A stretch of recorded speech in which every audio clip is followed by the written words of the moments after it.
Assalamualaikum warahmatullahi wabarakatuh. Perkenalkan nama saya Larasati Putri Dewi, nomor absen 17 dari kelas 12 IPA 5. Di sini saya akan menjelaskan hasil laporan korosi pada paku yang telah saya kerjakan.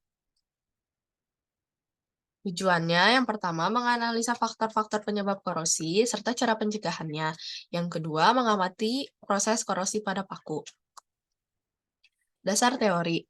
Korosi adalah kerusakan atau degradasi logam akibat reaksi redoks antara suatu logam dengan berbagai zat di lingkungannya yang menghasilkan senyawa-senyawa yang tidak dikehendaki.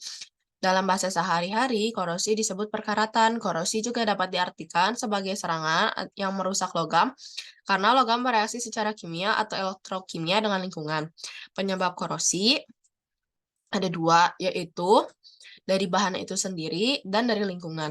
Faktor dari bahan meliputi kemurnian bahan, struktur bahan, perubahan kristal, unsur-unsur kelumit yang ada di dalam bahan, teknik pencampuran bahan, dan sebagainya.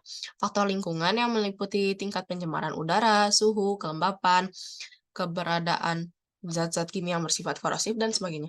Bahan-bahan korosif sendiri terdiri dari asam, basa, serta garam. Cara pengendalian korosi yang pertama ada pengecatan, yang kedua ada pelumuran oli atau minyak, pembalutan dengan plastik, tin planting, koronium planting, pengorbanan anode atau sacrificial protection, galvanisasi, dan mengontrol kelembapan udara. Alat bahan yang saya gunakan untuk melakukan percobaan ini adalah yang pertama yogurt, air garam, air sabun, minyak, paku, gelas plastik, karet gelang, dan amplas. Prosedur kerjanya, yang pertama siapkan 10 buah gelas plastik yang sudah dilabeli dan 10 buah paku yang sudah diamplas. Mengisi gelas dengan cairan berupa yogurt, air garam, air sabun, dan minyak. Kemudian masukkan 1 buah paku ke masing-masing gelas seperti tunjuk di bawah ini. Gelas A, B, C, D, E itu dibiarkan terbuka, E, F, G, H, I, J dibiarkan tertutup. Amati perubahan yang terjadi selama 5 hari. Catatlah hasil pengamatan. Yang selanjutnya, hasil pengamatannya dari gelas A hingga J, dari hari pertama hingga hari kelima akan saya bacakan. Gelas A, hari pertama mulai berkarat, hari kedua sedikit berkarat, hari ketiga sedikit berkarat, hari keempat sedikit berkarat, dan hari kelima berkarat sebagian. Gelas B, hitam di bagian yang terendam, hari kedua mulai berkarat, hari ketiga sedikit berkarat, hari keempat sedikit berkarat, hari kelima sedikit berkarat. Yang C itu adalah air garam, sedangkan yang B adalah yogurt. Yang di air garam berkarat di bagian yang terendam, dan warna air berubah menjadi sedikit kuningan dan ada endapan. Dan itu berlanjut hingga hari keempat, dan pada hari kelima, karat semakin menebal. Yang D adalah air sabun. Hari pertama mulai berkarat, hari kedua sedikit berkarat, hari ketiga, keempat, dan kelima, karatnya semakin menebal. Untuk yang E adalah yang direndam oleh minyak, dari hari pertama hingga hari kelima tidak berkarat. Karena minyak bersifat sebagai pelindung dari korosi. Untuk F, paku saja dan ditutup. Hari pertama mulai berkarat, sedikit berkarat, hari kedua sampai keempat sedikit berkarat, dan hari kelima berkarat sudah hampir ke tengah. Ini persis sama seperti gelas A, karena gelas A dan F adalah dalam kondisi yang sama. Tetapi hanya beda untuk gelas F ditutup, sedangkan gelas A tidak ditutup. Dan untuk G, ini adalah yogurt. Dia dari hari pertama hingga hari kelima itu berkarat hitam, benar-benar hitam, legam.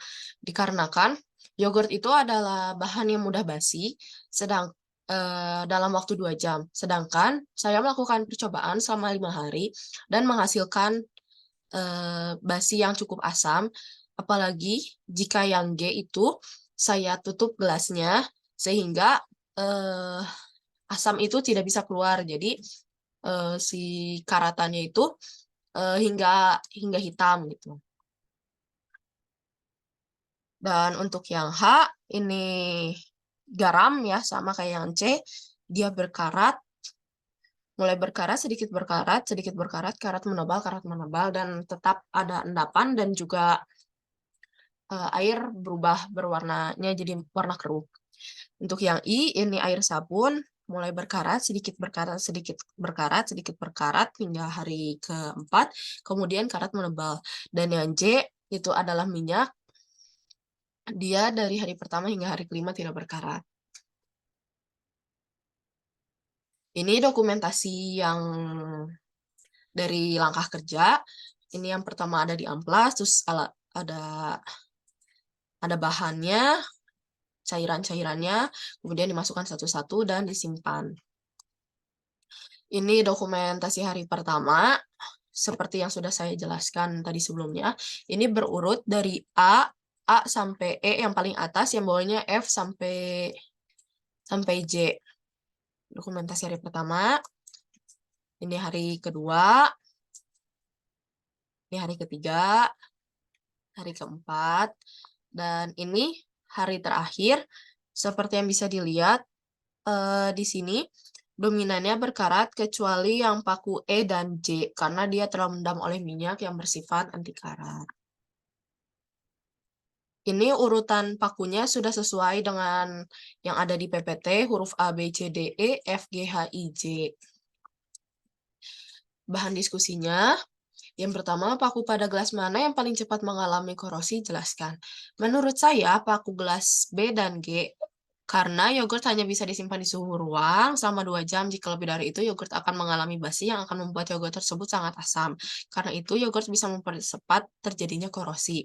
Terus, yang nomor 2, paku pada gelas mana yang paling lambat mengalami korosi? Jelaskan. Gelas D dan I. Karena pada larutan sabun terdapat kandungan air dan oksigen, dan juga sabun bersifat basah. Akan tetapi, pada larutan sabun akan berkarat tebal di hari keempat kelima, yang itu terjadi sangat lambat. Yang ketiga, paku pada gelas mana yang paling banyak terkorosi? Jelaskan. Gelas C dan H. Karena pada larutan garam terdapat kandungan air dan oksigen yang menyebabkan korosi, dan proses korosi dipercepat oleh kandungan NaCl, yaitu garam yang bersifat elektrolit. Kesimpulannya, dari hasil percobaan yang saya buat, hampir semuanya mengalami korosi kecuali minyak yang ditutup maupun yang dibuka. Karena minyak bersifat anti karat, sehingga tidak terjadi korosi pada paku yang direndam oleh minyak. Adapun faktor-faktor yang mengakibatkan korosi berdasarkan percobaan adalah pH, air, dan oksigen. Daftar pustaka. Sekian dari saya, mohon maaf bila ada salah kata dan salah penyampaian. Wabillahi taufiq wal hidayah. Wassalamualaikum warahmatullahi wabarakatuh.